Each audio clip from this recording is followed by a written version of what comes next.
suburbs. Is the I see it. Not yet. Signal. Okay.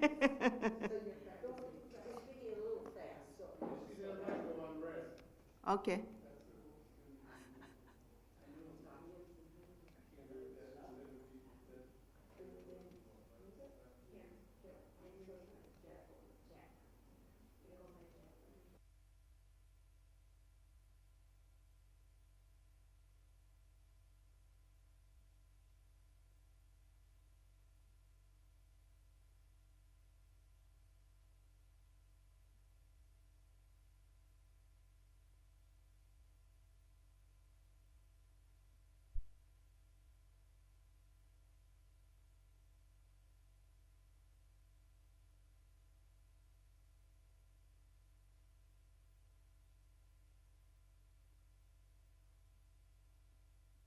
Of our neighbors are feeling very anxious and very scared.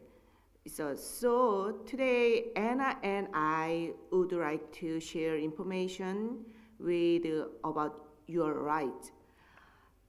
Everyone living in the United States. Oh, next, you have right. Yeah. Everyone living in the United States, U.S. citizen, green card holders, international students, and undocumented individual has basic constitutional rights. First, you have a right to remain silent. So if the ICE ask you questions, you not have to answer everything. You can calmly say, I wish to remain silent. Okay. Let me do introduction first. Oh, I'm so sorry. Oh, That's Mama, okay. We can just introduce because I don't want there to be, you know what, I'm going to grab that other mic. Well, welcome everyone. Hi everybody, I'm Pastor Hope Chernick, pastor here at First Church, and we're so glad to be able to host this event here today. Getting lots of feedback probably from the other mics. I just think it's really important. We have this story in the Christian tradition about the Good Samaritan, if you've heard about it, and it's like the guy that gets beat up on the side of the road and left for dead. And everybody just keeps passing him by, right? Like all the really good people, like the lawyer and the pastor and everybody who's like really should be helping just keeps passing by. And this is one of those times that I think it's really important for us to know and pay attention to what's happening to our neighbors. And we talked about this event as Know Your Rights for Everyone because all of us need to have this information and to know what's going on because that's how we're going to be able to love and support our neighbors during this time. I want to introduce a couple people to you this morning. This is, come up and greet us, and you can greet in Spanish. This is Pastora Xiomara from Nuevo Amanecer. ¿En español? Yeah. Buenos días, soy Xiomara Aragón, pastora de la Iglesia Metodista Nuevo Amanecer. Estoy aquí para unirme al training, conozcamos nuestros derechos, para ayudar a nuestra congregación primeramente, a la comunidad y a mí misma, porque yo también soy hispana y también lucho con estas situaciones difíciles cada día, solamente por mi perfil racial. Pero aquí estoy para aprender más y bienvenidos. Welcome everyone this morning. Thank you. We have a couple other people I want to introduce to you. Go ahead, both of you come on up. And these are some folks in our community and the surrounding communities that I think just have some great information. They're going to be available to talk to folks afterwards. So I just wanted them to be able to introduce themselves. Go ahead, Marcy. Hi, my name is Marcy Shahinolu. I live in Skokie, and I'm an attorney. I practice criminal defense and also civil rights litigation, but most recently I have been involved in volunteering for organizations to make sure people know their rights. What's that? Oh, I thought you were saying. So I'm here, I'll be at the educators table, so if anyone has any questions about what can be done to protect our vulnerable members of our community in regards to schools and school districts, I'm happy to talk to you. Thanks for being here. Hi, I'm Mary Elsner. I recently retired from the Illinois chapter, American Academy of Pediatrics. So as part of our immigration project with pediatricians, we were part of the Alliance for Welcoming Healthcare.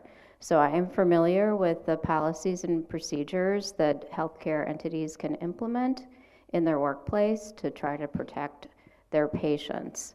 And so I would be able to provide you with information about the Alliance and any questions that you might have about implementing ways to separate the private and public spaces at your workplace. Thank you. So again, they'll be available afterwards, thank you. We are going to hear first from the HANA Center, and I hope you'll tell us a little bit about the HANA Center before we dive in. And then also, we have the Illinois Workers in Action here, and they're going to do a short presentation after the HANA Center. So we're going to hear from both of them today. So thank you so much. Come and introduce yourself. I'm going to move this mic here, because I feel like it's going to be a little better for us to hear from everybody. Do you want this one? I'm Anna Kang, and then I'm from the Northwest HANA Center, and we are community-based. We do a lot of immigrations and low-income people. We do help out, but recently we totally focus on, not totally, but other business as well. We are helping immigrants and undocumented people, also people neighborhood, and just like we've been so many ICE members coming in the center, this shopping mall, Paloki shopping mall, and they just come and swooping people away with the truck full. So we've been working ever since, and we do canvassing and door-to-door knocking, and also there's like a 15 or 16 merchants in the mall, and they don't have any business left because these ICE members came and they took many people from the street, and also they even go in their shops and detain these people. So people are scared of coming to shop, and each shops, and we've been canvassing there, like all the shops we would enter like maybe one lucky day, and otherwise empty. All the shops are empty, so they are very much worry about their well-being and the future of their business, as well as how these people can shop to feed the family. So there's a big issue there. So we've been going to Prospect Heights, city halls and all that, but no luck yet. So we are going to keep knocking on the city halls and such. So also we've been doing Know Your Right campaign in the neighborhood as well. So I'm so glad we are here to talk about this, and this is mostly common sense, but just reiterate the rights, and hopefully something will stay in our head, and maybe you can tell your neighbors and anybody, you can give this information to them, so it'll be great. So it's such an honor to be here.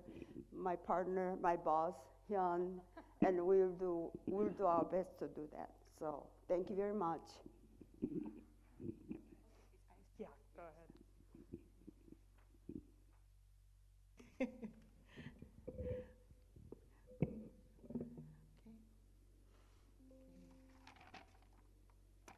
Okay. Yeah, hello everyone. My name is Hyunju Choi, and I work as a suburban organizer at HANA Center.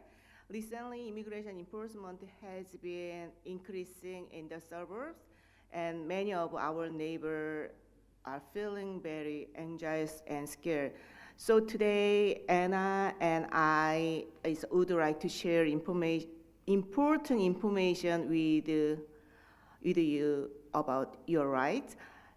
Everyone living in the United States, U.S. citizens, green card holders, international students, and undocumented individuals has basic constitutional rights. First, you have the right to remain silent. If ICE asks you questions, you do not have to answer.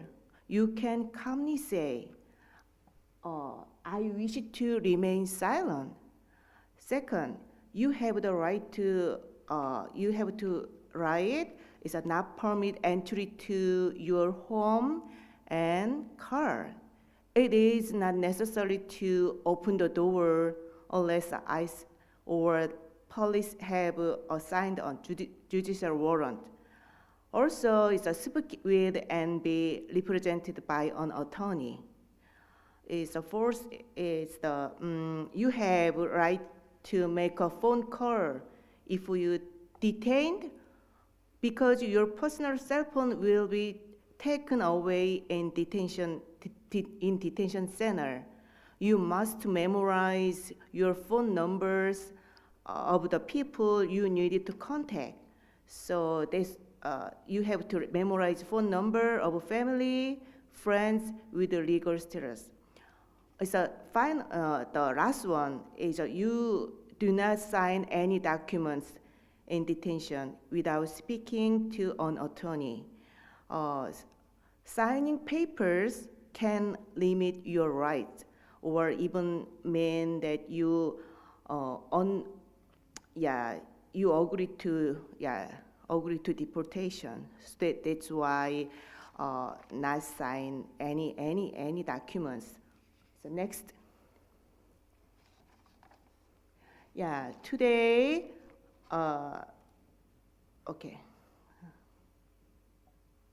Yeah, today is if you encounter us in 5 different situations. First, when you are at home. Second is when you are in your car, when you are at work, when you are in public place, when you are in detention, jail, or police custody. Yeah, right now Anna is explain is how to protect yourself. Okay.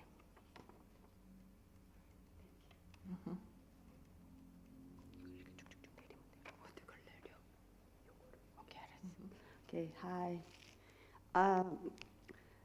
As Hyun described, there's 5 situations.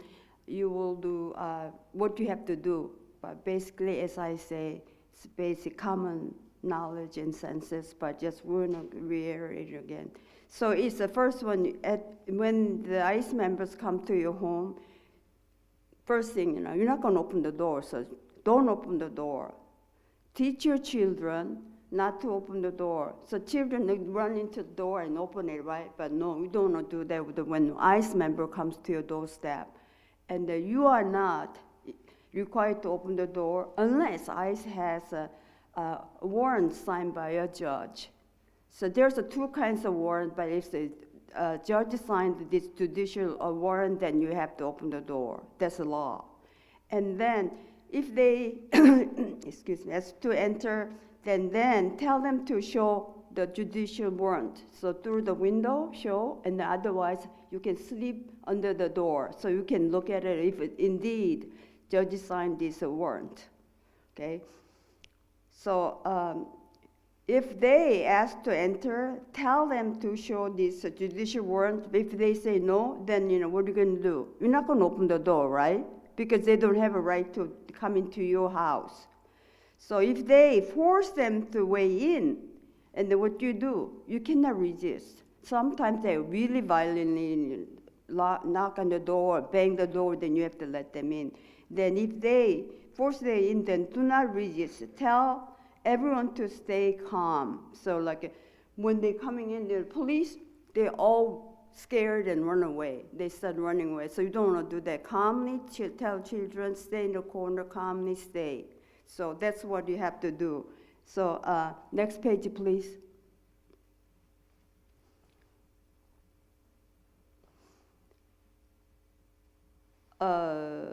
We did that, okay, sorry.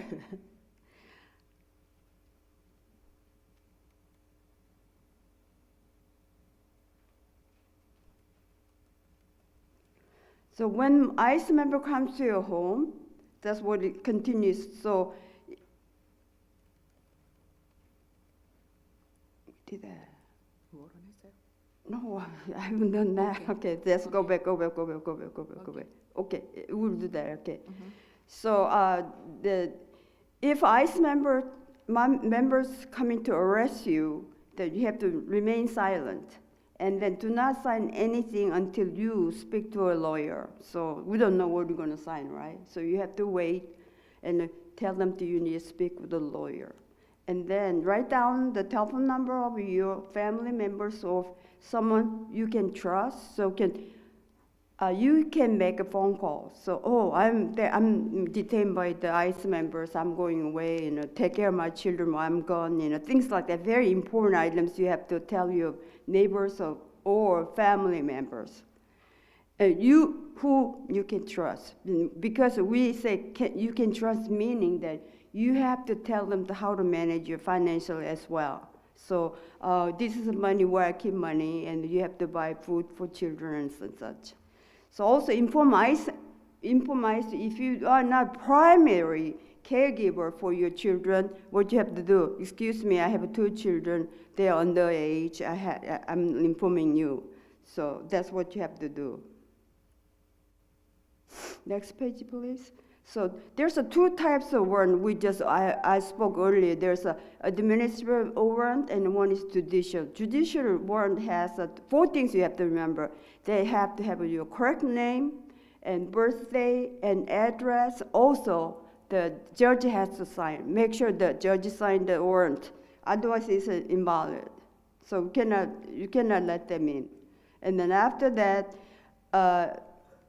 administrative warrant is like ICE cannot come in through the administrative warrant because they are not valid.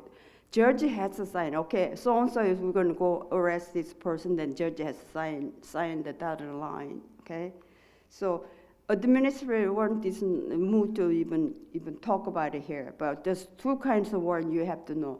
So earlier, the correct numbers, address, and the date, valid date. Also, judge's signature. So, is this warrant signed by a judge? Yes, it is. Then you have to let them in. Okay, next, please. So we have we call this as a role playing. So ICE agents are knocking on your door. What will you do? Okay. Oh, shout, that's good. And the shout, and what else can you do?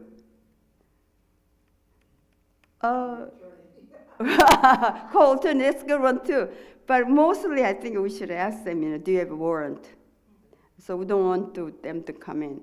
Oh, you don't have a warrant? Sorry. Can do, right? Don't open the door. Sorry, I cannot open the door. Okay.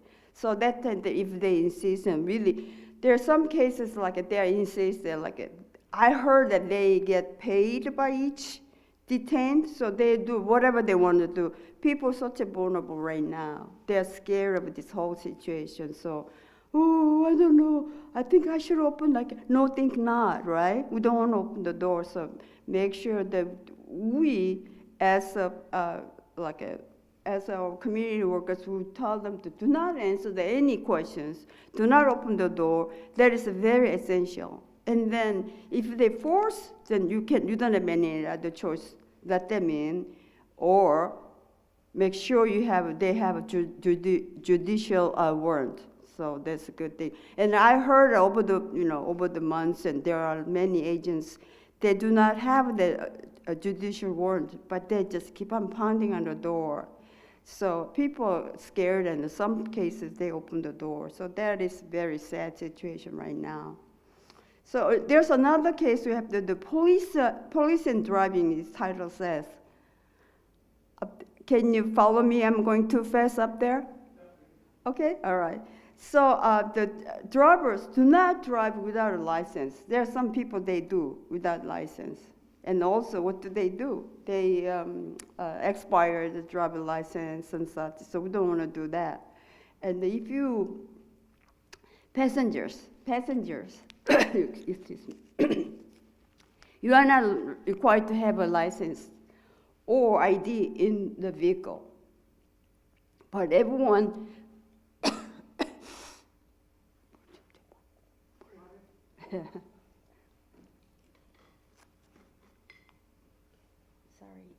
try.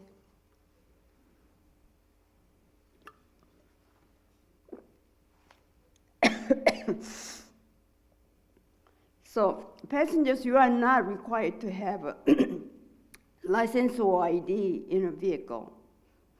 But everyone, you do not have to answer any questions about where you are from, how long you've been living in this country. Thank you.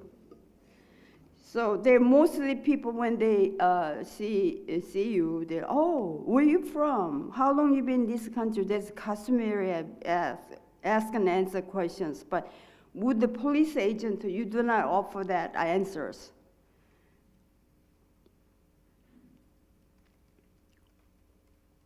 Traffic stops. So when you drive and there's traffic stops, due to the recent lawsuit, ICE officers may only make a vehicle stop if they have a reasonable and suspicion based on the specific articulable facts. So like, if they have like, oh, the police cars, they all have a computerized, and then when they type in the license plate number, it shows everything. Your life story is all there, right?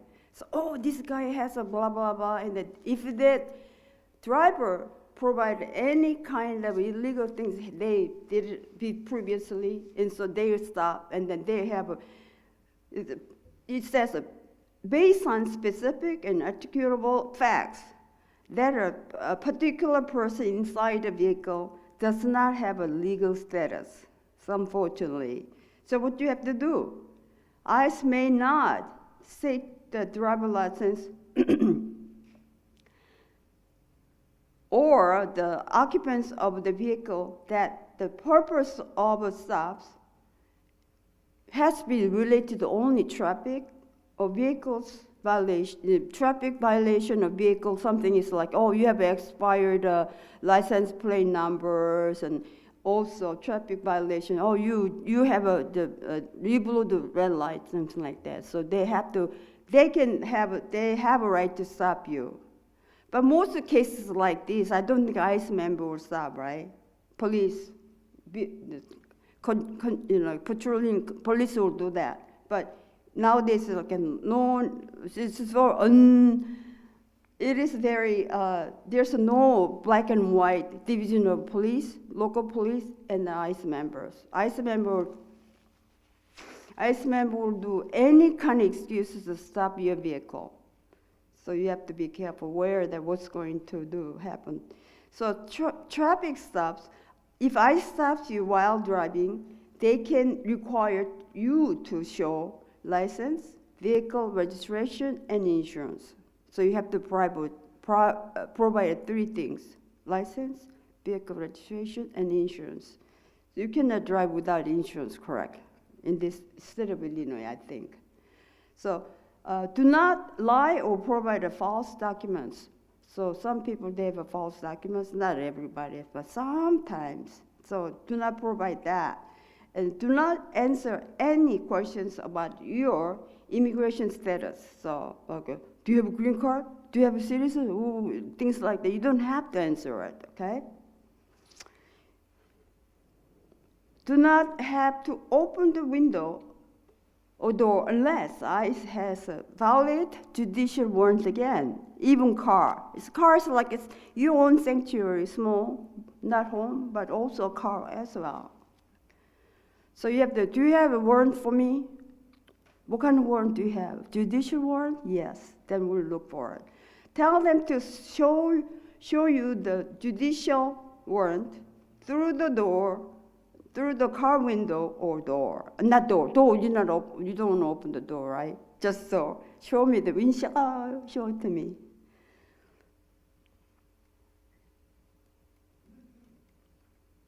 At work, now this is a big project here because work is a big place, right?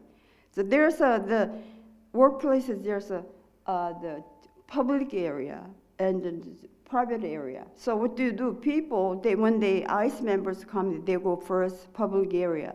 At the ICE here, so the first thing they say is do not run. So if you run, there's a suspicion of illegal things, and they chase after them. So do not run. Maybe walk away, but not run. So ICE must have a warrant signed by a judge, or permission from your manager, employer. So if they come in ahead of time, talk to your boss or employer that we are here to arrest somebody, let's have a permission. Then owner, if the employer signed waive the permission, then they can come in and ask all kind of questions.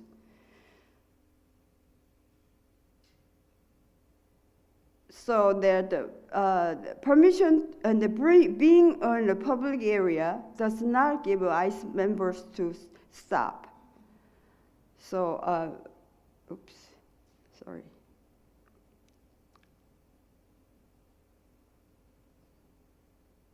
Well, so much information is getting mixed up here. Okay, so here you go, work.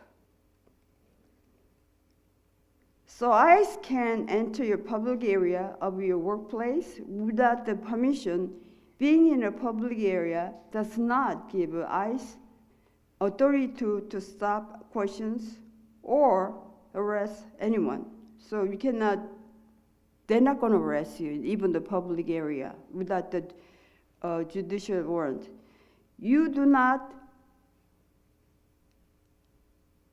have to answer any questions. Here you go. No answer. No answers, okay? No answers, any questions. You have the right to remain silent. So this is a big line we have to keep on training people. You have a right to remain silent. So don't say anything, just stand there like, I don't hear you, so stand there, keep silent, okay? Do not carry false documents with you. That is a big thing. False documents is a big suspicion, so they arrest you for that, And then make a plan with your coworkers. So earlier we talked about at home. You need to arrange all the emergency contacts and such with neighbor or friend or family members. But at work, coworker will be nice. Okay, if I get detained, and then you can tell my children or my family members got detained. So it's just like a very important things to do with the coworkers, who you can trust, okay?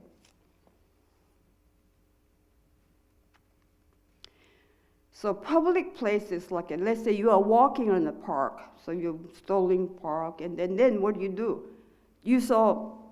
If you see any ICE member suspect, they always dress black. I have a black jacket, but if you see I witness those people in Paroki Plaza, they have always they walk around 2 or 3 members, all dressed in black.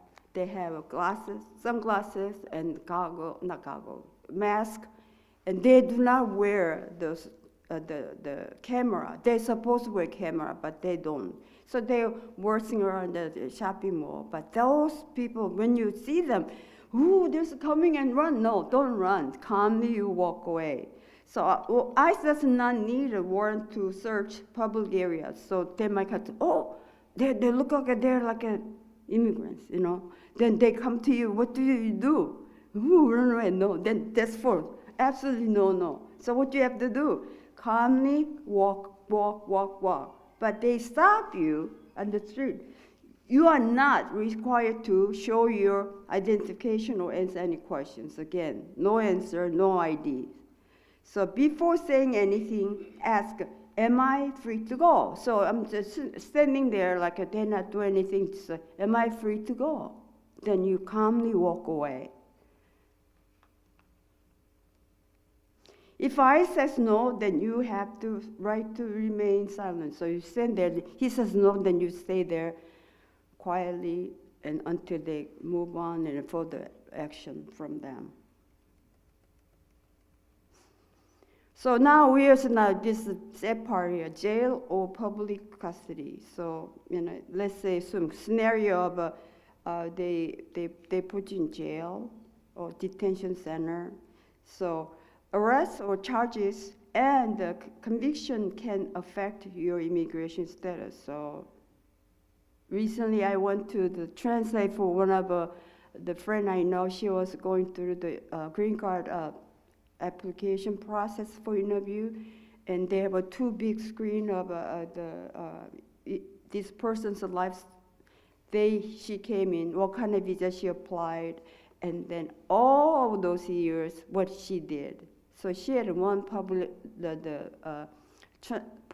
traffic violation. It was there. So like 15 years ago, it happened. They have our life story, sadly. So that's what's going on.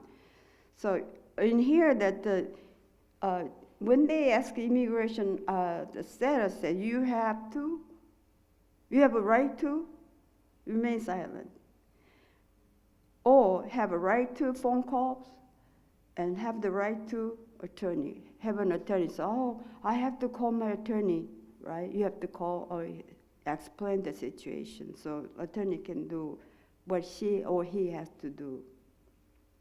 Do not discuss your immigration status with anyone else than your attorney. So I heard that when you at the detention center, they sort of like I met this person, and then they start talking, and then this person is telling the ICE members that what her story is, if you say anything. So again, we have to keep in silent. Unfortunately, oh, she seems so nice, maybe I can talk to her. No, never. So that is absolutely, you have to remember that.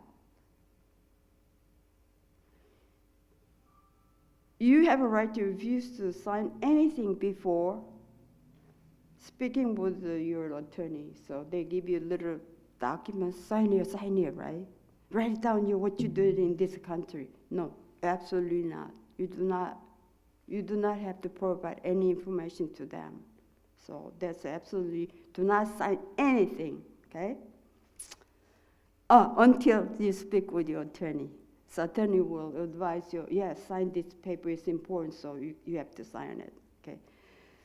So at the immigration detention center, you have a right to phone call. You have to call them, oh, I am at the detention center, and tell my lawyer, or call the lawyer right away, then I'm at the such and such detention center. I don't know, they inform even this is detention people.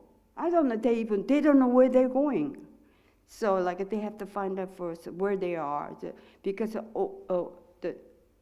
in U.S. there are so many detention centers built everywhere now. So we know few people detained in this Chicago or Illinois area. They are in Texas and Louisiana, all over. So you don't know where they're going, so far away. So that is what's going on right now. So you have a right to phone call at the detention center, as we talk about it, right?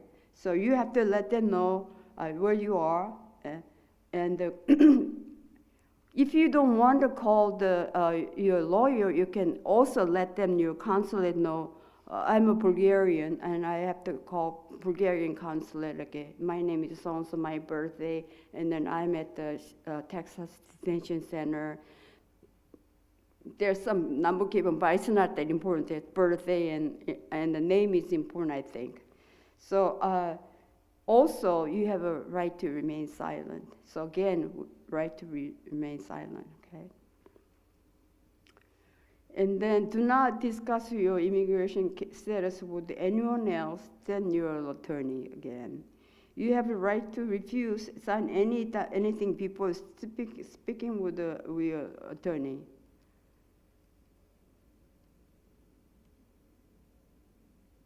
So if you request to speak with the attorney, it takes a long time to get you, like a week or 2 weeks to even remotely speak or conduct. And then they even, attorney came to the detention center, you have to request the form, and also you have to wait. We know some, we have we are Korean, so fellow Korean detained at the airport. He's a green card holder, No reason he got detained. He's a scholar of the university.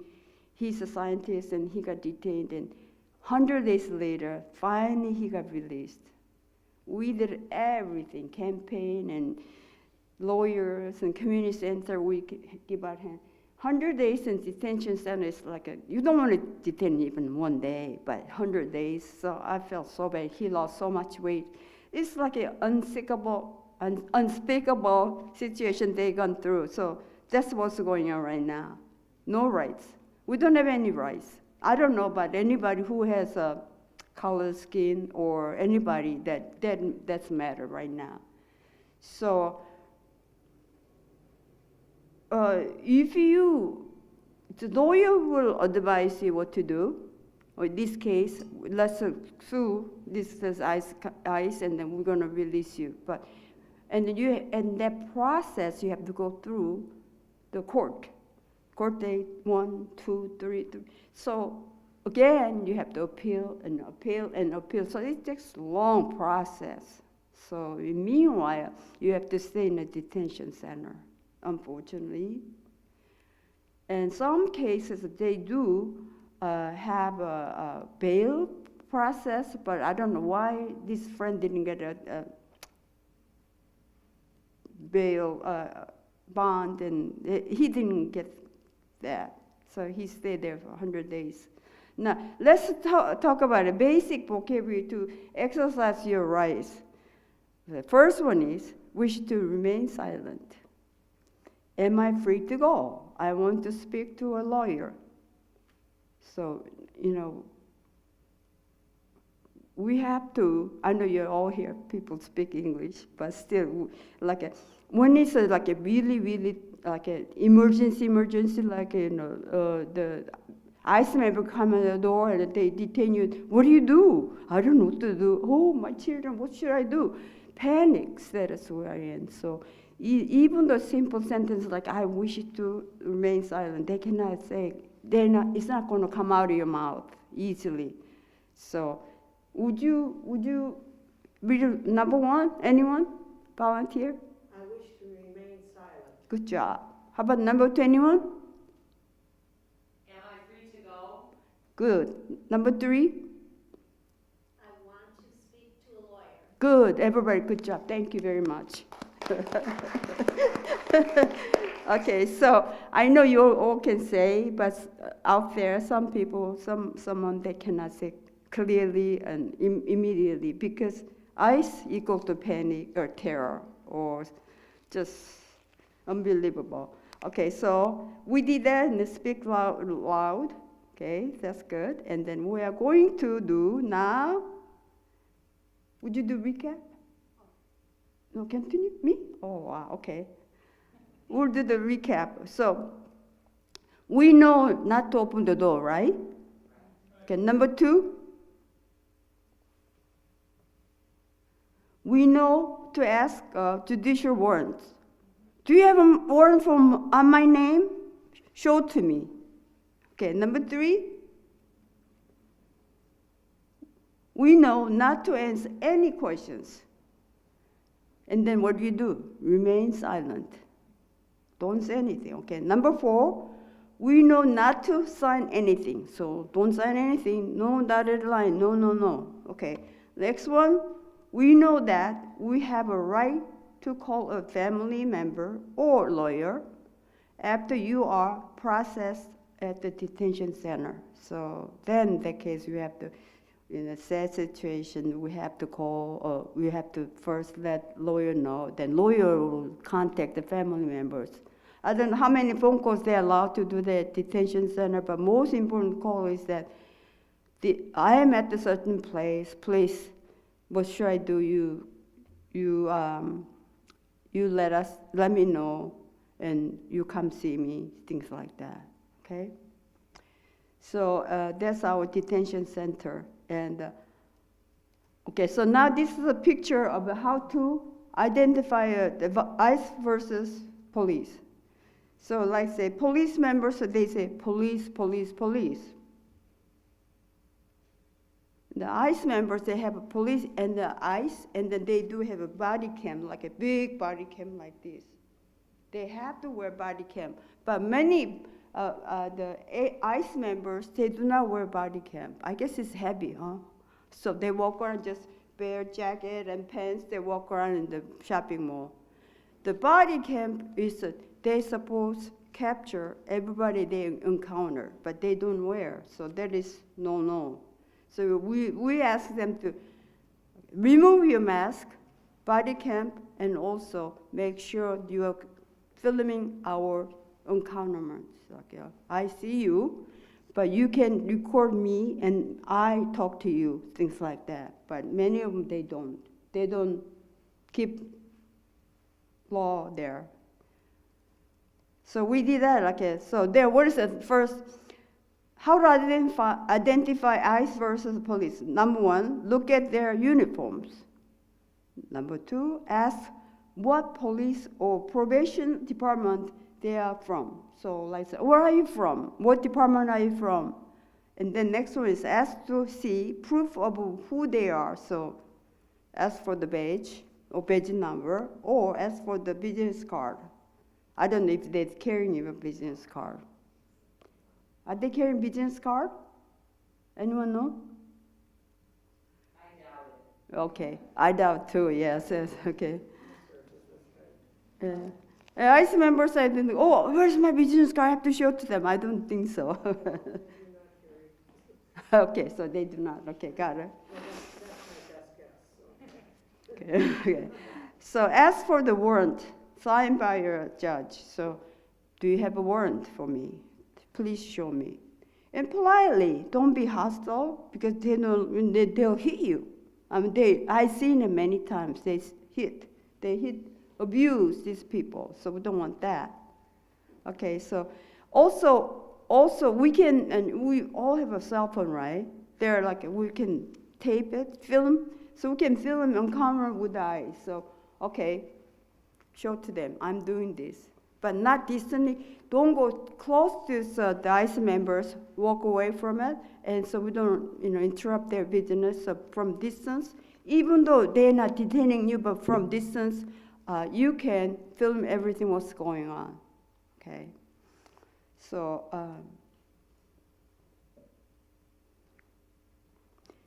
it's illegal, protected under the First Amendment of the U.S. Constitution, which guarantees freedom of speech and press. So if I film it in what you're doing, it's totally legal. I have a right, First Amendment, okay? And then film immigration and the ICE enforcement in the public place in the United States, as long as you do not interfere, that's totally okay. Number two, beware that agents may falsify, identify themselves on the police officer. So again, the lying or showing a false document, that is absolutely no. You are giving a big information, they can kill you. I'm just joking. They arrest you. So we don't want to do that. And then make sure you beware that the agents may falsely identify themselves as a police officer. So police officers normally in your town or neighboring town, they do come to you, try to help you. But if not, they can, oh, who are you? I'm a police officer. Where from? Oh, Arlington Heights. Oh, really? But we don't know for sure he's lying or not lying. So we have to, for sure that you have to, excuse me, show me your ID. You make sure you see their IDs. And then, like this, oh, he's lying, then I can lie. No, because you lie to me, police officer, I can lie to you. Why not, right? No, we don't want to do that. So we should not lie to anyone. And the next one is a filming encounter with the ICE and narrative and the recording with the specific times and days and locations and the description of what is going on, what is happening. So you have to say, my name is so-and-so, I'm at the Paluki shopping mall, and currently 9:30 in the morning, and so you can a little bit about tell the where you are and what you're doing. So there are a dozen ICE members in the shopping mall, and they're like working around. And once they had like 40 people detained in this particular mall, they come 3 or 4 times a day, each day. Oh, we had a good day, and we're gonna go back and keep on doing so. At least 5, 10, or 2 or 3, they detain anyone. So it's going on for a long time. So once they are successful in certain area, they will keep come to your mall or area of it. Okay, so next one is after you describe what's going on, and then depending on the situation, it may escalate in the situation when you start a film. So they do not like it go on someone's record, right? Oh, I don't want to show my face, these people's telephone, but what they gonna say? They say, no, they cannot say no because we have a right to do that, First Amendment. So they say, but you have to be very cautious. You don't want to, you don't want to have a collision with the ICE member. So quietly, from the little distance, and you can do that. If confronted, calmly assert your right to record that what you are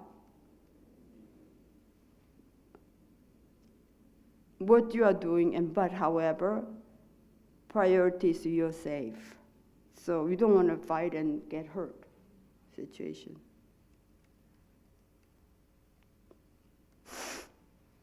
You are approached by a law enforcement while at work, and this is question 1, okay? Okay, so you are approached by a law enforcement while at work, and they ask you to search your personal belongings. What should you do? Number 1 answer. Anyone read number 1 answer? Do you have a warrant? No, it's the reader number 1. Allow the search without the asking questions. Okay. Allow the search without asking questions. Mm-hmm. Number 2. Politely ask if they have a warrant or legal justification for the search. Okay. Number 3. Refuse and walk away immediately. Oh, okay. 4. Call your manager to handle the situation. So what is the right answer here? Okay. The warrant, number 2. Number 2? Okay, good answer. Thank you. Number 2 is the right answer. Okay, so now next one. Question 2. You hear a knock at your door, and the person outside identify themselves as a law enforcement. They ask you to come in, but do not show a warrant. What should you do? Number 1. Let them in immediately to avoid trouble. Okay. Number 2, anyone else? Open the door slightly and ask why they are there. Okay. Number 3. Ask to see the warrant before allowing entry. Okay, that's good. Okay. Number 4. Refuse to answer and ignore them completely. Okay. Good. What's the answer?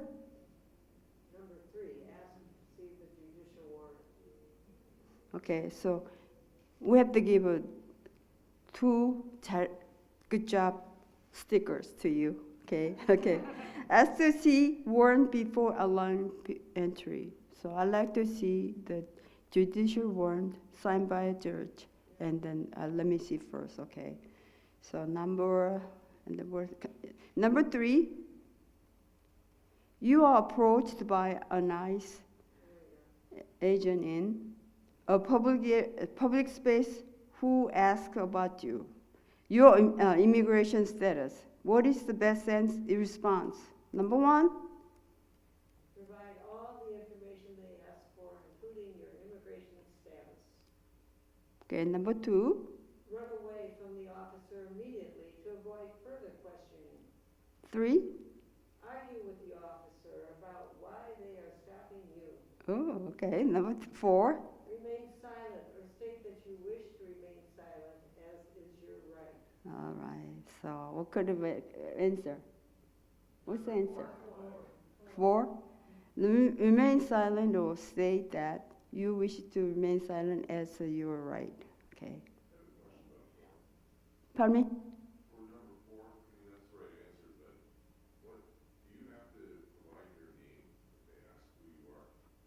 Actually, I don't think so.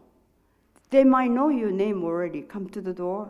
I don't think you should. But however, we want to do Q&A answer after this, so we can talk about that.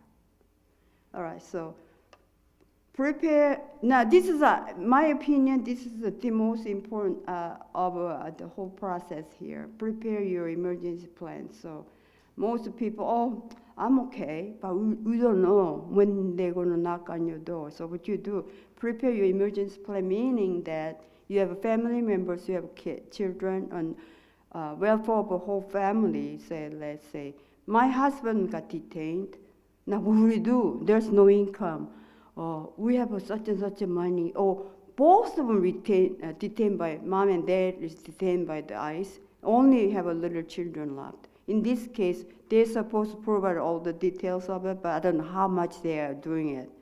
So in this case, I will make the emergency plan, and in case we're detained, and where's money is, where savings account is, how you're going to withdraw, and you have to give them power of attorney, and also what else do we have to give this plan included? So also, because when there's a minor in your family, you have to give them a legal guardians. Unfortunately, it's not, mom and dad. Oh, so what you have to do, you can contact your family members that you have to issue your legal guardians. So while I'm gone, please take care of my children. And where's money is, how you do it, and so things like that. So this is, I think, a master plan for each family member if they in the United States illegally or unstable legal status. So we have to do that. So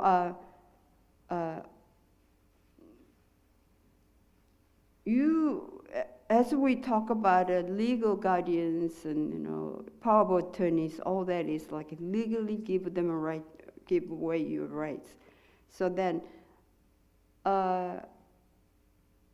also you have to update your emergency contact information. So each school, children when they go to school, this emergency contact is who? Parents, right? So now that they got detained, then you have to update the emergency contact numbers at children's school. So you have to let them know, well, I'm gone, and my sister-in-law is in charge of my children's well-being. So you have to let school know. Apply for your children's dual nationality and their passport. Verify your options with the consulate. So some countries they issue dual citizenship, some not. So if your country believe in dual citizenship, so you have to contact your consulate and you have to process that for your children. So meaning like they were two passports rather than one, and so in case something happened, they can always fly to their home country. So there's option is. For this kind of country, children has a better option than any. So, and gather up important documents in safe place, and then make sure your emergency contact is aware of it. So, hey, Mary, this place, I have all the monies and all the financial information, and the children's passport is in here. Please aware of this one. Or you don't want to surrender this to your citizens, but in mostly cases, when you go in that situation, hardly anything is normal. So we don't know what's going to happen. So ahead of time, you have to make a plan. This is what had happened. So wise person have this kind of plan, then at least some ease on their mind. Okay. So also we say here, save money. Can we save money? I don't think so. But even try to save money, and what happen? Make sure your bank account is connected to a debit card, and then make sure you have access to it online or any other country. So nowadays, like banking is like a global process. I have a bank, and you can go some other countries. We can withdraw money and such. So have money is a good thing to do, but if not, So in case the children goes to the home country, they can get the money out from the debit card in their home country. But if they don't have money, then they have to rely on family members, I guess. So the saving money is good. And the next one, so breaking news. Breaking news. So she says we have to go do the Q&A. Do you have any questions? Like earlier, you asked me, what was the question again, please? Well, the name mostly, over my own experience, when they come, speak with you at home, what do they have? They have your information. Public place too. I think they come to you, they stop you, and then what they do? By the way, do you have a name? I don't think so. But mostly, if they don't have, that's a good sign. You can walk away.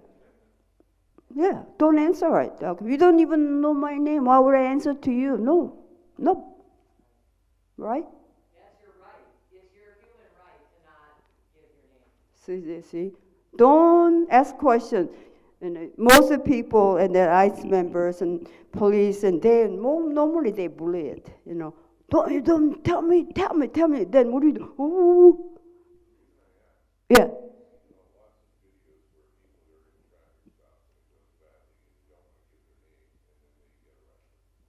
I don't think so. But if you know what though, this is what's going on here. And not even local police.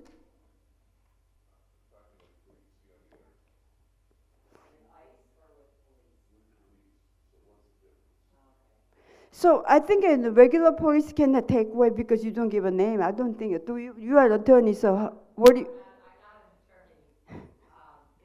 That is a good question, though. Mm-hmm. Okay, I'm sorry. Please tell us. So it depends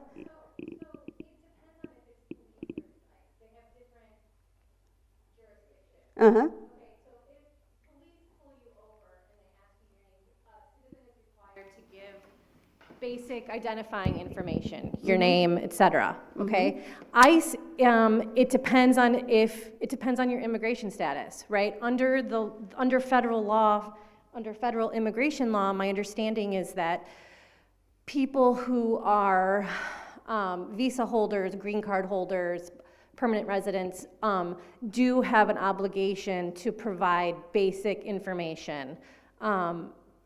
If you're undocumented, you're not required to do anything, and that's where the right to remain silent comes in. What you're thinking of in traffic stops is the average person, the average driver pulled over by the police does have to provide their name. Okay, so to recap, regular police pull you over, they ask you your name, you have to give them your name. Okay, so the first question you should ask is, are you local police? Are you Illinois State Police? Are you ICE? Are you, Border Patrol, right? Know who you're dealing with first, and that will guide what information you have to provide or not. Does that make sense?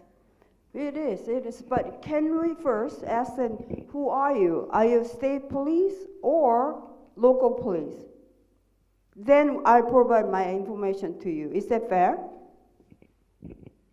Yes, so it's completely valid for you to ask the law enforcement officer to identify what agency they're from. Yes. And if they don't, that's a pretty good tip that it's going to be ICE or Border Patrol. Oh, I see. Things like, okay. And one thing I just wanted to add about,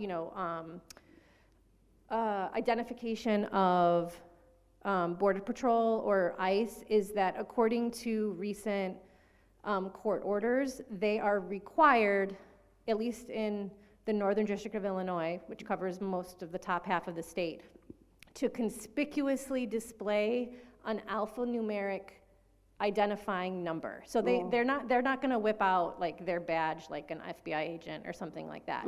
But they are required, and sometimes it's just like on a piece of tape where it'll be like A13B6, right? And that will be the only way that you will be able to identify them later on. So make a note of that if that happens. So most cases of when I've been canvassing neighborhood, and I didn't have a chance to encounter with these ICE members and police, but mostly likely they look very scary, all dark pants and dark glasses and dark tops, and then they walk around the pairs or more so. So they're like they in that neighborhood, they just keep on running away. So that is absolutely no thing to do.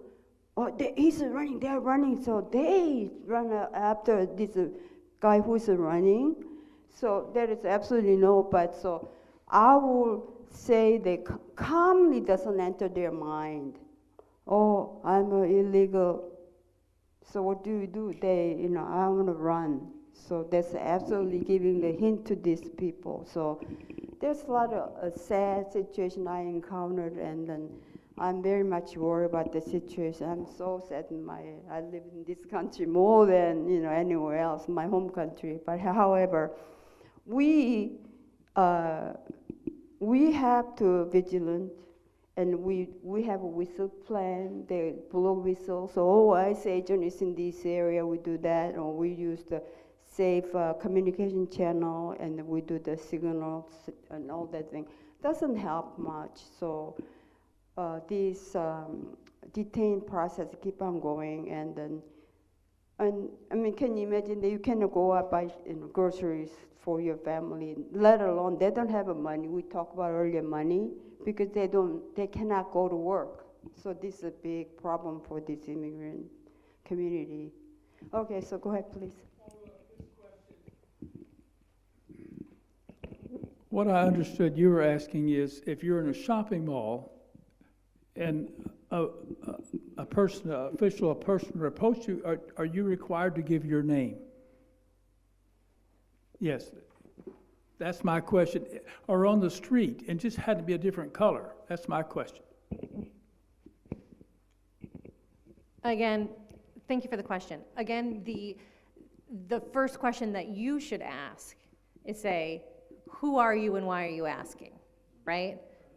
And, if it's like local police who are investigating something and you're in the area, or you look like somebody who they might be looking for, right? Then they would tell you, right? If it was Morton Grove Police who are actively looking for somebody who just robbed a bank and you look like the bank robber, they could say, hey, you look an awful lot like this guy that we're looking for, right? And they would tell you why, right? If somebody approaches you and asks for your name, and you don't know who they are, of course you don't have to tell them. But if they're telling you, oh, I'm ICE, I'm Border Patrol, right? Then your response is going to depend on your status. If you're undocumented, it should remain silent, okay? If you are a U.S. citizen, you can play the risk game. How much do you want to? You would be safe from arrest, obviously, as a U.S. citizen, but, do you want to mess with the ICE agent by being like, I'm not going to tell you? You could, that's your right, as a U.S. citizen. As somebody who is less than a U.S. citizen in terms of status, like a green card holder, a visa holder, somebody with temporary protected status, something like that, then my understanding of immigration law is that you have certain obligations to provide information to Border Patrol or ICE. And I think at a minimum it would be providing your name. Thank you. And by law, another question? Yeah. Go ahead. That's okay. He's going to present in just a minute, but maybe let's take one more question, and then we'll kind of Wrap up? transition, and then Okay, we'll do okay. that. Is that okay? Yeah. You can. So right now, the whole system is like a really weary, and the American government has to due process situation.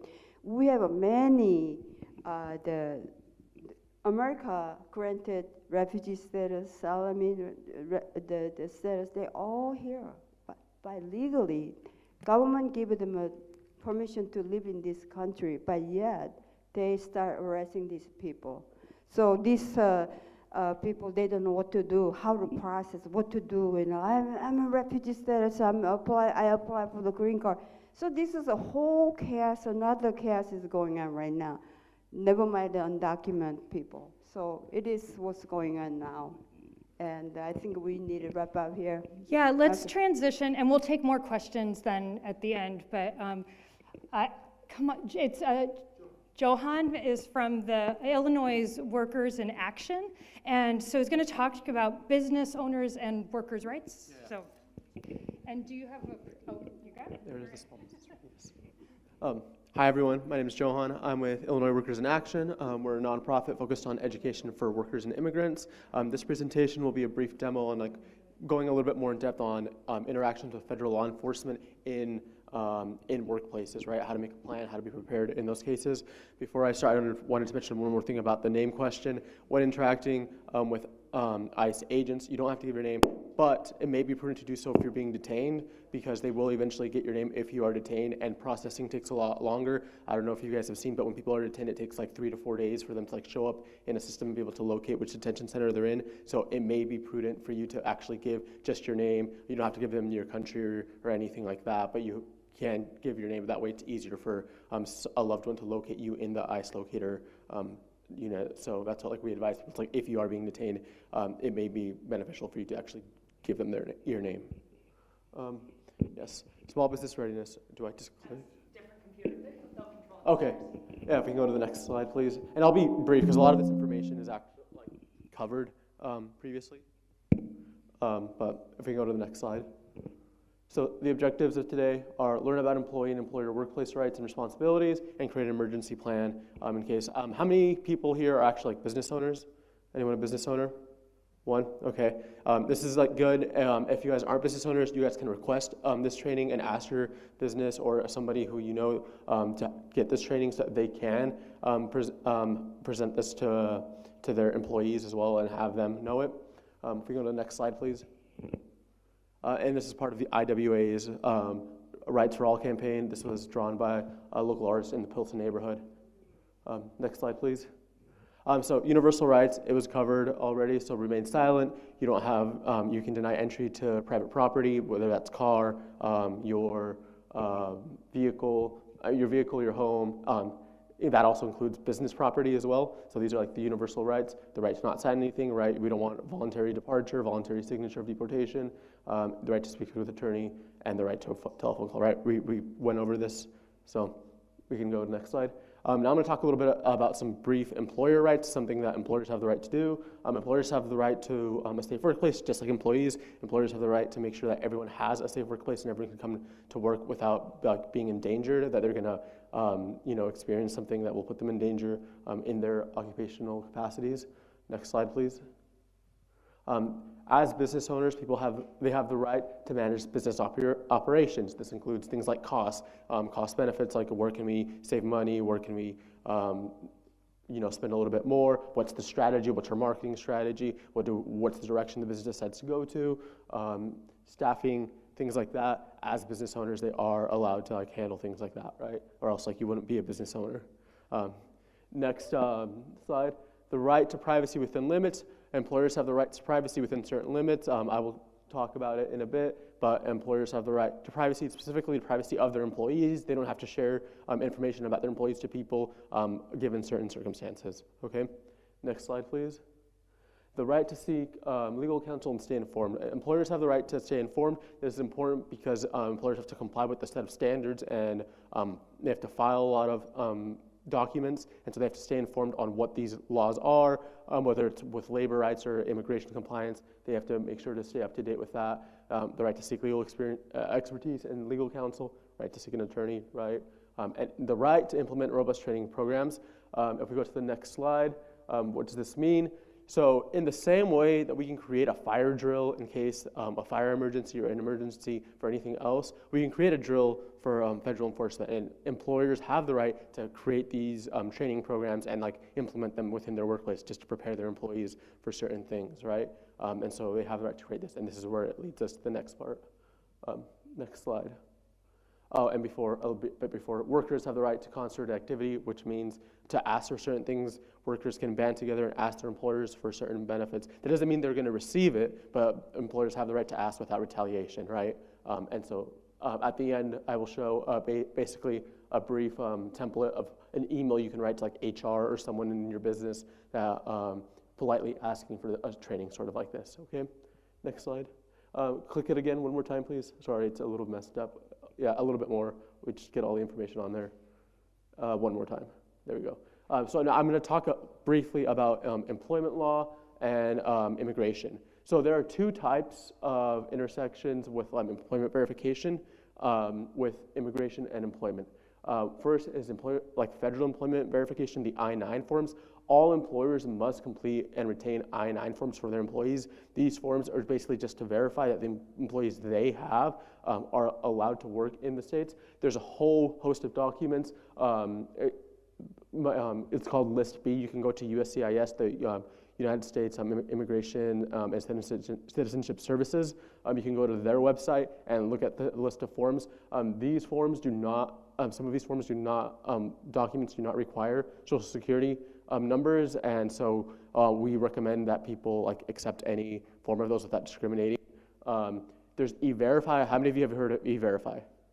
So E-Verify is optional in the state of Illinois. In other states, it's not. Like Florida, I don't know if you guys remember, a law was passed a couple years ago that Florida mandated that all their businesses actually use E-Verify. E-Verify is a lot stricter than the I-9. I-9 is federal, so everyone has to do it. But E-Verify, basically, it requires Social Security, and it's a lot more strict. That's essentially the gist of it, right? There is also a list of documents. And all of the documents that are required to fulfill that do require Social Security numbers. And it cannot be used to re-verify expired employment authorization, which I-9 can. Next slide, please. Why am I talking about this? First, I'll give you a little bit more about I-9 requirements. All employers must complete I-9 for each employee to verify work authorization. They must be retained for 3 years after hire or 1 year after termination. And you don't need to ask for specific documents. You're not required to you're not required to, it has to be this document. It can be from a whole list of documents, right? So next slide. So why am I telling you this? It's because ICE interactions with businesses, there's 3 main ways ICE interacts with businesses. It's I-9 audits, where they actually go and ask to see these documents, and they could target businesses that way. ICE raids, where they go unannounced into businesses and just raid the place, and then targeted arrests where they have a warrant for someone and they're trying to go find them at their job. Those are the 3 main ways ICE interacts. A few years ago, and actually during the Obama era, I-9 audits were the primary way that ICE was going after people. But as we saw in most recent times, it's been more raids and targeted arrests are officers going into businesses. So I'm going to go over the I-9 audit a little bit briefly, just because it's important to know, but it's not what's most prominent right now, right? So next slide, please. Internal I-9 audits. As business owners have the right for internal I-9 audits for their own sake, right, to make sure that they're up to date and compliant. You may conduct an audit, but it must be based on neutral, non-discriminatory criteria. You can't say oh, I'm going to conduct an audit because this whole group of people working in this part of the organization looks a certain way, or right, we all have the right not to be discriminated on race, religion, sex, and other criteria. Notify employees in writing and give them a chance to correct deficiencies. If an employer finds internal deficiencies, they should try and give an opportunity to their workers to correct those deficiencies, right? Not just oh, you're fired, right? Give them a chance to correct it, and allow them reasonable time to do this, right? Next slide. Tips for I-9 audits. You have 3 business days to respond to ICE after receiving an I-9 audit notice. So if they give your business notice, you have 3 business days to respond. As soon as you get an I-9 audit, you should consult an immigration attorney immediately so they can review the documents and make sure they're up to date. Inform employees and any unions, right? You don't want to catch your employees off guard. You should let them know what's going on. If ICE identifies undocumented workers, you will have 10 days to resolve or terminate their work employment. So just some tips for the I-9 audit. Next slide, please. This is a brief map of what the audit process looks like. It's a bit dense, but you can see you'll receive a notice of inspection, a Form I-9 inspection audit, which will let you know if there were any violations, if there were substantive or technical violations. If there were substantive ones, you're going to get a warning or a notice to an intent to fire. If there were technical procedural ones, they'll give you 10 days to correct those technical or procedural issues, and depending on which one it is, you may be able to get an attorney, go to a final order or a settlement or even a court hearing. So it just depends on a case-by-case basis. But if you guys want more information on this, I can share it at the end. I can share out more information about this. Next slide, please. Best practices, use the correct I-9 version. Check the USCIS website to make sure that you're up to date on what the correct version is. Correct errors without backdating, and train HR staff on non-discriminatory handling of documents. Best way to do these audits. Next slide, please. Steps to prepare for a possible ICE visit at work. Number 1, know your rights. That's what we're all doing here, right? That's the number 1 thing everyone should know is to know your rights. That way, educating yourself, it's always better to be prepared to do your homework before going into the test, right? So if we know our rights beforehand, it makes handling a situation with federal law enforcement a lot better, right? So we just did that today, so applaud to all you guys for being here and knowing your rights. Second, create a workplace protection and response plan. So sit down as a business, as an organization, and they even mentioned the family plans, right? Sit down with your unit and talk about what are we going to do in this situation. And I will go a step-by-step detailed plan on how to do this. So, and if one doesn't exist, request one, right? If you already don't have a plan or can't find one, ask your employer if you can create one. Next slide. Rights and responsibilities. They went over this a little bit, but I'll just briefly go over it to contextualize the plan. ICE cannot enter private areas without a warrant signed by a judge. We know that it has to be a judicial warrant, not an administrative warrant. Administrative warrants, the I-200 or the I-205, do not allow access to private areas. ICE can enter public areas of your workplace without permission. Being in a public area does not give ICE the right to detain, question, or arrest anyone. You do not have to answer any questions. Employers and employees have the right to remain silent and request an attorney and do not carry false documents. You also have the right to not run, as they've mentioned. If you run, that can make things a lot worse because then they have probable suspicion or probable cause to go and detain you, and basically all these rights go away. They can enter private areas if someone runs into a private area, right? So it's important to know all this information so that we don't make things worse. Next slide. Here's a brief example of the difference between the judicial and administrative warrant. Judicial warrant, like we said, signed by a judge. An important detail is that it has to be signed within 15 days of use. If it's not used within 15 days, it is no longer valid.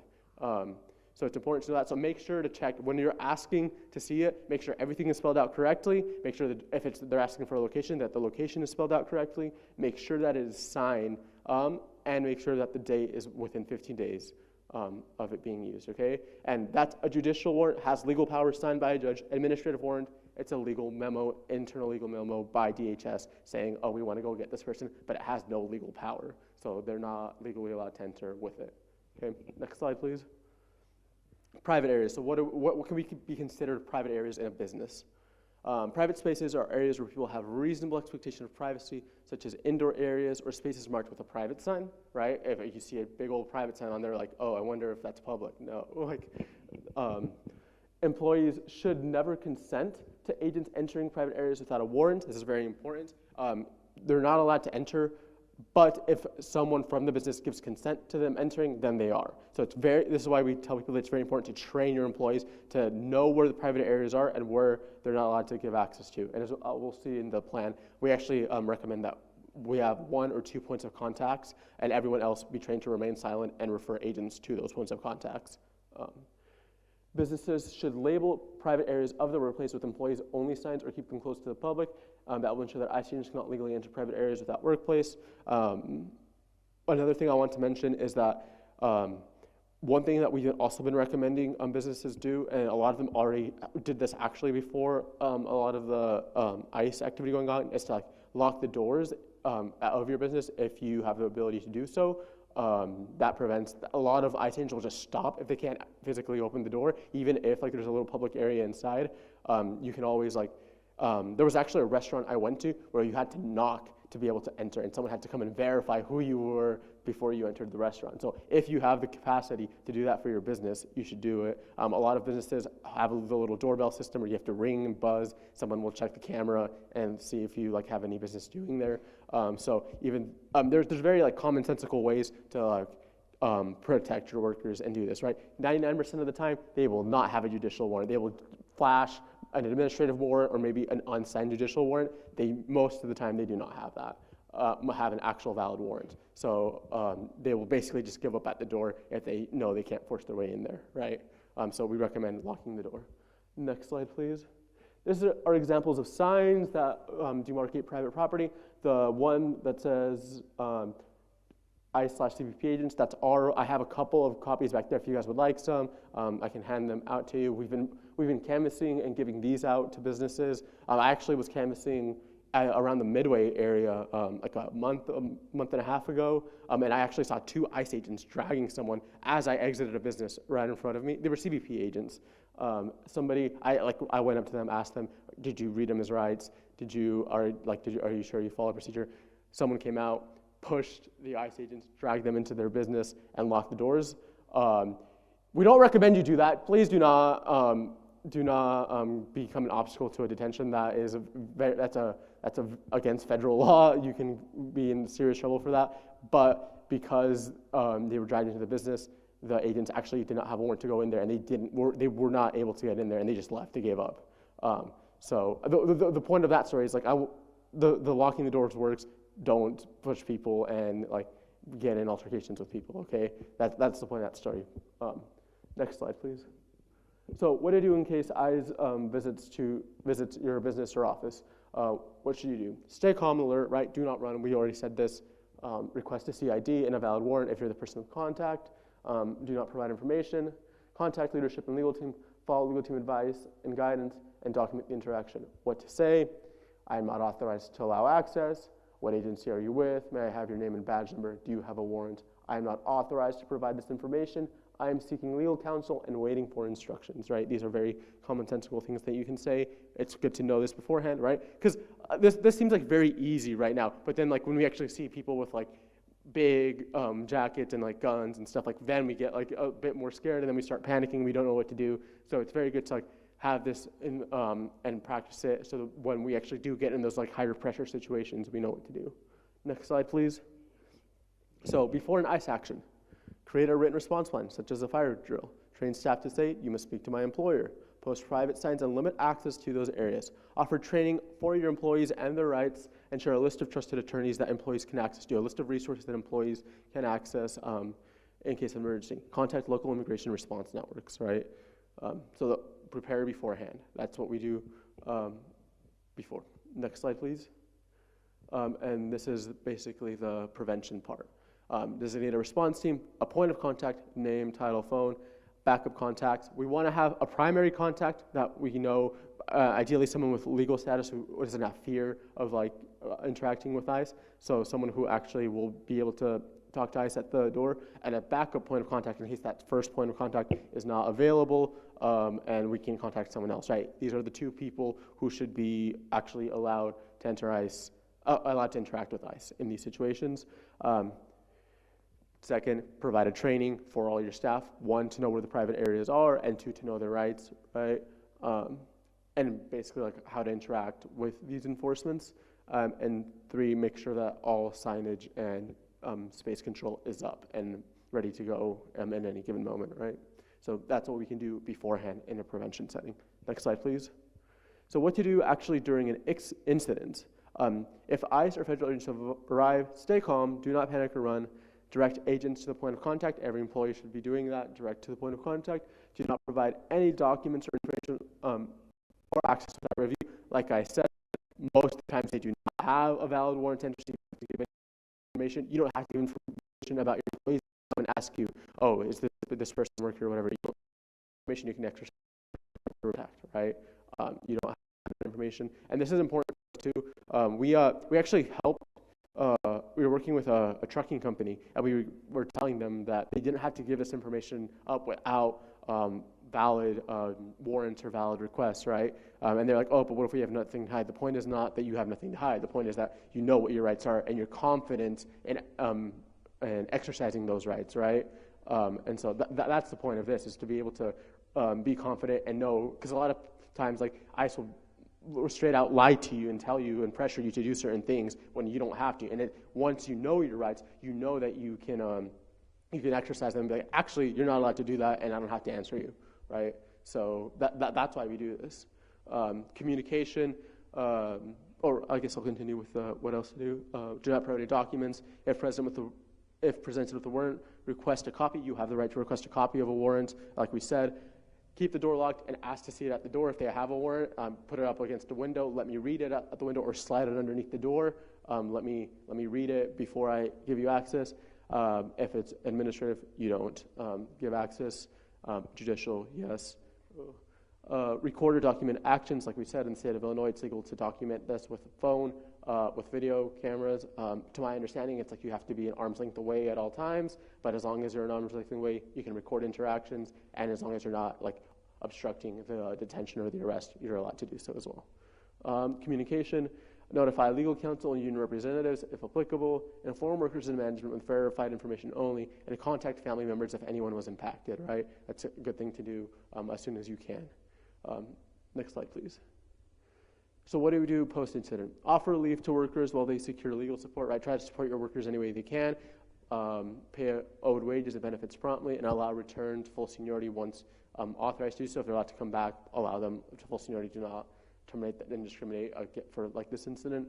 And connect them to local resources, whether they be legal or other sort of resources. Like, for example, we've been trying really hard to distribute food to families or people who are like the breadwinner has been detained and are actually scared to go out, right? So like connecting to resources like that. TRP is a very good resource in the HANA Center, very good resource, right?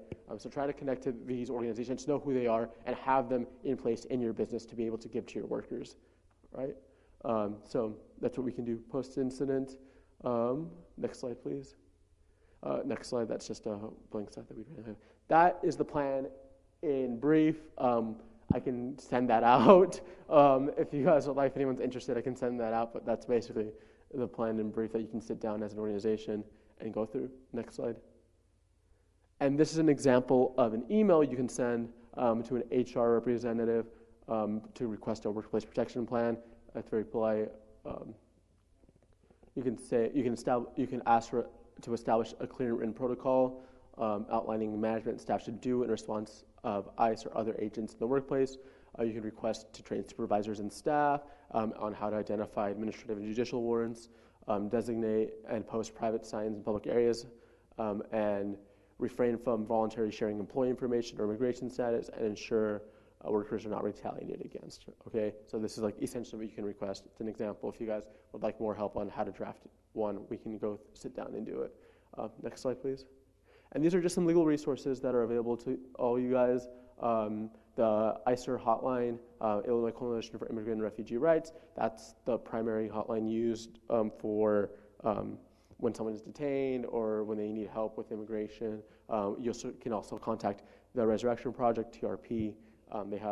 We are part of like the TRP Coalition. They have a host of organizations that help in different ways, like distributing food, workers' rights, legal resources, free legal resources, so make sure to contact them.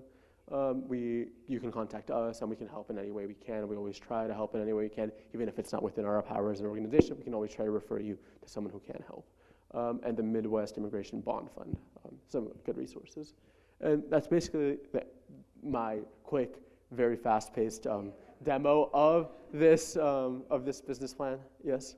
So a very quick question. Mm-hmm. I think at one point ICE entered Lutheran General Hospital. Mm-hmm. That's I mean, it's a place of business, but I guess it depends on like what type of funding they receive. Like some areas are like public hospitals and stuff like that. A new state law just passed that actually requires hospitals and schools to receive resources/trainings on how to interact with those officers. They were trying to pass a law that like would prohibit officers from entering them, but they weren't able to pass that. But they are supposed to get trainings on how to do how to interact with those. I haven't looked at like the specifics of what that bill said on how they should be interacting with them, but I guess like once it gets implemented, we'll see what that looks like. Yeah. Yes. I've heard that, going back to the I-9 audits, that, ICE is kind of showing up at businesses and, trying to disguise a raid as an I-9 audit, and so that 3-day notice thing is super important. Is Yeah. that accurate? That, if you're a business owner, ICE shows up and says, hey, we're here for the I-9 audit, show us all your stuff, that you can legally say, come back in 3 days. 3 days, yeah, you can legally say that, yeah. And that's why we ask people to document this. Like usually, like they shouldn't, like they won't just show up to your door. They should be like sending you like an actual, like something through the mail or email. That's how they should be doing it. So if they're showing up, like document that. And that's why we tell people to document it so that when you're in court, you can have evidence like, hey, they did not follow like due procedure like in these areas, right? So yes, that you are allowed to be like, and this is why it's important to know your rights, right? Someone who doesn't know that would be like, oh, let me try to scramble and get this together. Doesn't have anything ready, right? So this is why it's important to know. It's like, oh, I know my rights. I know that I have 3 days to do this. Come back in 3 days if this really is an audit, right? So there you go. Anything else? And like I said, I'll be outside. We'll be able to also talk and chat. I have some resources out there where I can create like legal referrals or sign people up for immigration workshops if you know anyone who may need one. I'll leave some more information out there. Yes? I think it was the auto workers, how did they give notice? What happened there? In another state when they braided I think the workers were Korean. Yeah. Yeah. There they had a warrant. They had a valid judicial warrant, but like that was like it took them like months to get that warrant, and they were able just to show up and go into those private areas. Yeah, so that's how they were able to do that. Anything else? Think about questions for a moment, but I want to make sure we also give you a few resources. I think the hotline phone number is up on there for ICIRR is the Illinois Coalition for Immigrant and Refugee Rights. I'm trying to get my phone up here. Save it on your phone. So the number is here in my contacts. If you see ICE agents, you call that number. If you know a family who needs assistance, they can call that number. Anyone, that's a great resource. The other resource was up there very quickly. It's the Know Your Rights app. The Hannah Center has that. This is the app right here. I've got it pulled up on my phone. It has 20 languages. 20 different languages, and the Know Your Rights information is in those languages, and people can push the button and it will speak it in English. It will also send out a notification to emergency contacts if you are in a situation where you need to. So that is another great resource that I think wanted to lift up. There are, like I said, we have information outside. We have whistle kits available. Does anyone here, Jessica, you want to come up and do a quick, I didn't ask you, would you want to do a whistle demo real quick? She's like, no. That's okay. I will, you can? Okay, come on up. I do want to let you know that there is, when ICE is reported, that number comes up, and then people are sent to verify, because we want to make sure what information is correct. There's a lot of misinformation happening. And so if you're interested in getting more involved in community response, or what we call rapid response, you can sign up and we can connect you with groups depending on where you're located if you're interested in getting connected more with that.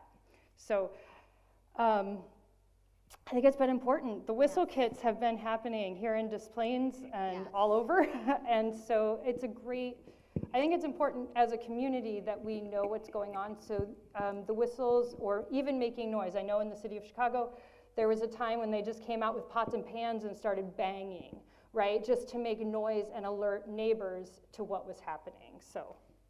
Okay. All right. So there are two purposes of the whistle. So the first one is a series of 3 short bursts, right? That lets anybody know that ICE is here, ICE is present. The first purpose is to alert those that are vulnerable. If you are vulnerable, that is your cue to start walking away, go somewhere else, get safe. So that is how you want to alert the community, and everybody should know ICE is present. The second one is if you do see somebody actually getting detained, that's when you start the long bursts. So you want to let people know there is an abduction happening. So you go to long bursts, right? And you keep blowing and you keep blowing. This is the second sign for those that are vulnerable, obviously get away, but also those that, and always assess your safety, right? Safety first, but that also alerts for the community to come towards there, right? We know that ICE is less likely to stop or be deterred if there are people present. If somebody is there to disturb their interactions, they're more likely to walk away or leave their pursuit. They're less likely to be violent, to detain people if they're being recorded and being watched by a large group of bystanders. It has been proven to be a deterrent by disrupting the ICE agents in process. And of course, it's important to record, because this is also evidence that we can later use for future reference. So first is 3 short bursts, lets people know ICE is here and active, vulnerable people get away. 2, it's a call to action for those that are safe and that can help. Come form as a community, be loud, and help those in need if you can. Thank you. Thank you, thank you. So if you've been hearing about whistles, and they're making more whistle kits today at an event, and I think they're going to be distributing tomorrow. Come on up from, there's one other, we have some resources too from here in the community. And El Camino Rising couldn't be here, but they have a pantry, and so their date and that information about the food pantries that are local are out on the table. And I didn't even get your name. Sure. Can you take a picture while I... Hello everyone, my name is Nidhi Patel, and I am representing Indo-American Center here today, and I am just here. This is not related exactly to the ICE Know Your Rights, but I'm just holding a table outside, and I'm going to talk about the types of services that we offer here. So we are located very close to this church. We are just like 2-3 minutes away, I feel, on Lee Street. It's 118 Lee Street. The address is on the flyers and brochures. So feel free to pick one from the table outside.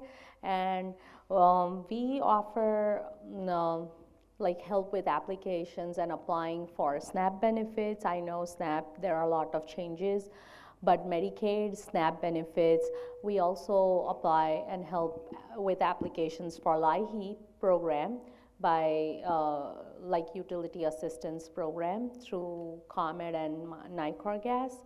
Other than that, for seniors, we have Medicare, Medicaid, SSI, and bus passes, free bus passes, or senior or discounted bus passes, and senior housing in the Chicago area. So these are some of the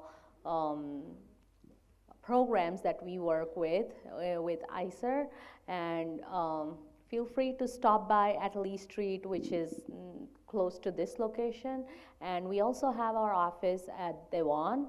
It's in California Avenue at Dewan. So these are the 2 locations, and we offer Medicaid for kids as well, if the parents don't qualify, but the kids would definitely qualify.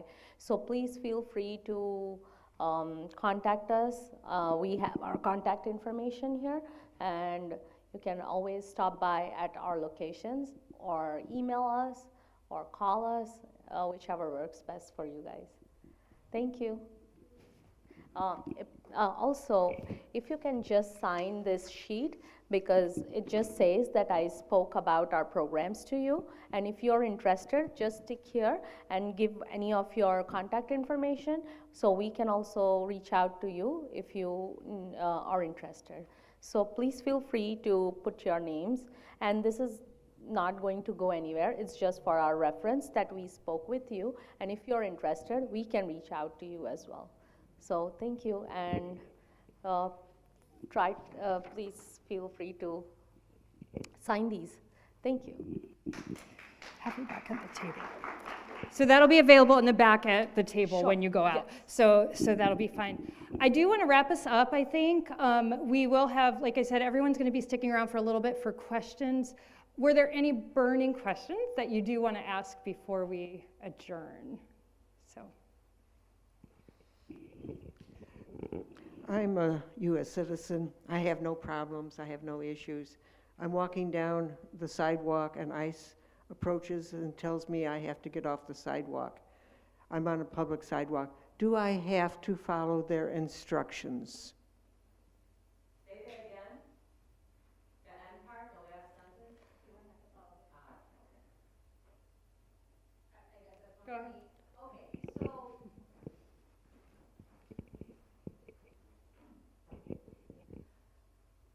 Okay, so all of these things are very fact specific, right? Like you change the facts a little bit and the answer changes, okay?